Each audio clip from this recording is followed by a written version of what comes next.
Hey guys, what's up? Okay, so today we're going to be going over the new Genesis patch notes for Apex Legends, starting off with the new Legend balance updates.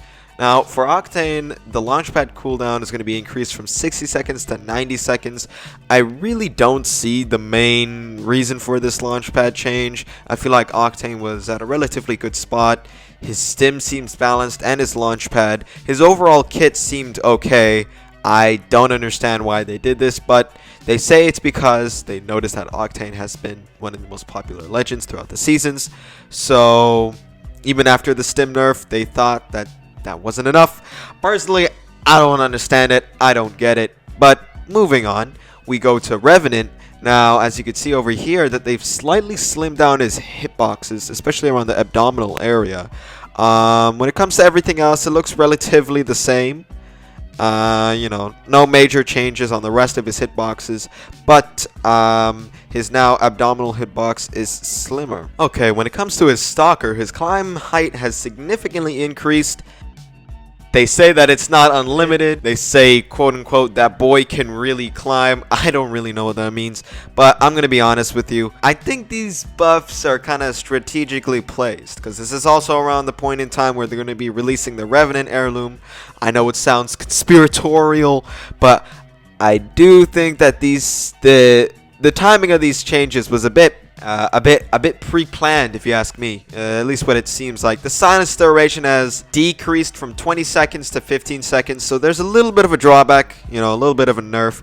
I think this is necessary though, because whenever I get hit with those, 20 seconds does seem a bit lengthy, so I'm glad that they bumped it down to 15. And then there's a reduced duration from death protection from 5 seconds while using the death totem. I never really saw the point of this nerf. I thought his death totem was pretty balanced. They say Revenant's large frame places him at a significant disadvantage in gunfights, particularly against smaller legends who no longer have low profile. We're shrinking some of his hitboxes to counteract this disadvantage, while also improving his ability to climb up walls and attack from unexpected angles. I think that this buff is very much necessary, but I do think that the timing of this is a bit beneficial to their Apex Pack sales, because it seems like they timed this perfectly with the release of Revenant's new heirloom. Now, when it comes to Lifeline's hitboxes, it seems that they've actually increased the size of it during the abdominal region and a little bit in the legs. Very little though, but it seems like it has increased quite a bit in a few areas.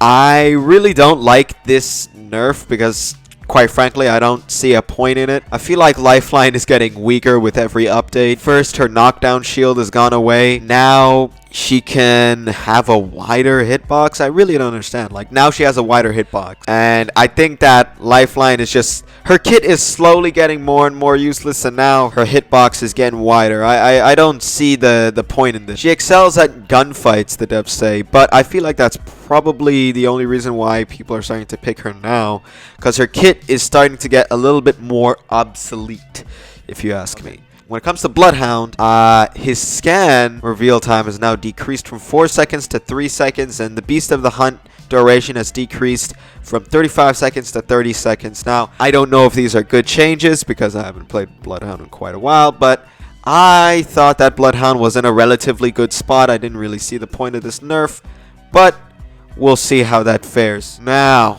we go on to the final legend that's going to be updated during this update is wattson. Now, they say major buff, and here's the major buff. Wattson can now place more than one Nessie on the map at a time with her epic emo, and this is what the dev notes can say. There can now be up to 20 Nessies active at once on any given map.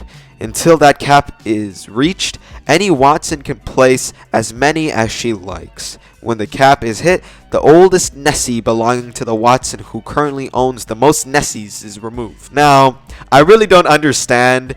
Is Respawn just trolling us at this point? I really do think that wattson needs a nerf, and quite frankly, I feel like her gates and her walls, or whatever you want to call them, they need to do more damage. They need to do a lot more damage, because quite frankly, I'm going to put up a clip right here. You can make a sandwich when you're in a wattson gate. It doesn't matter what happens. It'll feel like a mosquito bit you. There'll be no sorts of pain whatsoever. It's more like a mild convenience that you shrug off, much like stubbing your own toe. Okay, it doesn't look like it's very much effective at all. And I think that Respawn is just trolling because they say it's like a major buff. But for real, Respawn, you guys should buff Wattson because she's... I don't know. I don't see her in the rotation that much. I don't see my random teammates ever picking Wattson. And if they do, they're not that good. I just got to be honest. And so I'm kind of disappointed because I really do think they should be buffing Wattson. I don't see the point of this trolling, Respawn. Come on, guys.